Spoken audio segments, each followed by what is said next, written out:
একটা ঘোষণাপত্রে আওয়ামী বয়ান দিয়ে শুরু করার মধ্য দিয়ে যেটা করা হচ্ছে 24কে খাটো করবার একটা প্রয়াস আমরা দেখেছি।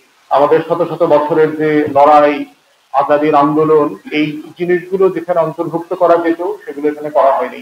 কেন 24-এর গণ অভ্যুত্থানটা হয়েছে, 16 বছরে এমন কি কি ঘটনা ঘটেছে, কেন জনগণ ক্ষোভে ফেটে পড়েছে, এই বিষয়গুলো এখানে পর্যাপ্তভাবে আসে নাই। এই ঘোষণাপত্রের ভিতরে যে দরদ থাকা দরকার ছিল তার ভাষায়, বাক্যে, শব্দে, প্যারাগুলোর মধ্যে আমরা সেই দরদ দেখতে পাইনি। খুবই মনে হচ্ছে যে রোবট সোফিয়া এটা লিখে দিয়েছে, এটার ভিতরে কোনো প্রাণ ছিল না। এবং আরেকটা গুরুত্বপূর্ণ বিষয় যেটা হচ্ছে ঘোষণাপত্রের বিষয়ে, সেটা হচ্ছে যে ঘোষণাপত্রের চরিত্র হচ্ছে যে আপনি যখন এটার বেস তৈরি করবেন, পরবর্তী আপনার স্বপ্নটা ওখানে বলবেন, আকাঙ্ক্ষাটা বলবেন, আমরা আসলে কি করতে যাচ্ছি। তো এই যে ঐক্যমত্য কমিশনে আমাদের সপ্তাহ পর সপ্তাহ আলোচনা হচ্ছে, সংস্কার কমিশন গুলো রিপোর্ট দিয়েছে, এই যে জুলাই সনদ নিয়ে কথা বলছি, সেটার সাথে এটাকে কোনোভাবে ট্যাগ করা হয়নি, কানেক্ট করা হয়নি যে এই স্বপ্নগুলোকে বাস্তবায়ন করবার জন্য আসলে আগামী সময়গুলোতে, বছরগুলোতে আমরা কি করছি, কি করব।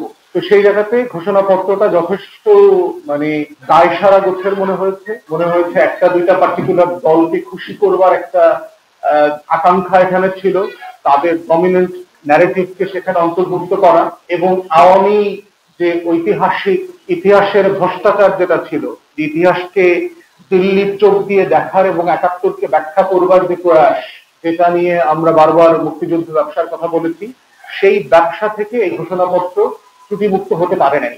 এটা আমাদের প্রত্যাশাকে, আমাদের স্বপ্নকে এবং দেশবাসীকে প্রচন্ড হতাশ করেছে। আপনারা যারা অনলাইনে দেখেছেন, জনগণের ভিতরে গণ অভ্যুত্থানের পক্ষে শক্তি প্রায় সবাই এই ঘোষণাপত্র নিয়ে অসন্তুষ্ট প্রকাশ করে। আমরা বোধ করছি যেটা ঘোষিত হয়ে গেছে, যেই বিষয়গুলো সেখানে নাই, জুলাই সনদ যদি আমরা সবাই মিলে একমত হতে পারি, সেখানে যে ভূমিকাটা থাকবে সেই ভূমিকাতে যেন ওইগুলো অ্যাড করা হয়, অন্তর্ভুক্ত করা হয়, তাহলে এটা কাভার করবার একটা সুযোগ থাকবে বলে আমরা মনে করি। জুলাই সনদের ব্যাপারে আপনারা দেখেছেন যে আমরা ইতিমধ্যে লম্বা সময় আলাপ করেছি, দফায় দফায় কথা বলেছি, এবং সর্বশেষ গত সপ্তাহে যে মিটিংটা কনক্লুড করেছে তার মধ্য দিয়ে দ্বিমত সত্ত্বেও আমরা যে কয়েকটা বিষয় একমত হয়েছি মোটা দাগে, সেগুলো এখন বাস্তবায়ন কিভাবে হবে সে আলোচনাটা এখন জরুরি হয়ে গেছে। কারণ যেটা প্রস্তাব এসছে এবং অনেকগুলো দল যেটা চাচ্ছে, সেটা হচ্ছে আগামী সংসদ তার প্রথম 2 বছরের মধ্যে এটা করবে। তাহলে আমাদের এত কথা বলবার কি দরকার?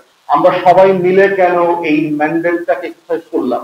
গণ অভ্যুত্থানের ম্যান্ডেট এক্সারসাইজ করার পরে এই সিদ্ধান্তগুলো বাস্তবায়ন করবার জন্য যদি আমাকে আরেকটা ম্যান্ডেটের দ্বারস্থ হতে হয়, তাহলে তো আমার আগের ম্যান্ডেটটা কি ভুল প্রমাণিত করা হচ্ছে। কারণ এমন এমন মানুষগুলো সংসদে যাবেন যারা তো ঐকমত্য কমিশনের সদস্য ছিলেন না, আবার যারা ঐকমত্য কমিশনের সদস্য ছিলেন তাদের অধিকাংশ দল এবং ব্যক্তির প্রতিনিধিত্ব হয়তো বা সংসদে থাকবে না। তাহলে একটা ফোরামের ম্যান্ডেটকে আর একটা ফোরামের ম্যান্ডেট দিয়ে জাজ করা, বাস্তবায়ন করতে দেওয়াটা হচ্ছে আলটিমেটলি ঐকমত্য কমিশনের ম্যান্ডেটকে, গণ অভ্যুত্থানের ম্যান্ডেটকে ছোট করা এবং হেয় করা। তাই আমরা বোধ করছি যে বিষয়গুলো নিয়ে আমরা রাজনৈতিক দলগুলো সবাই একমত হয়ে গেছি, সেই বিষয়গুলো ইমিডিয়েটলি স্বাক্ষর করে বাস্তবায়ন হয়ে যাওয়া দরকার।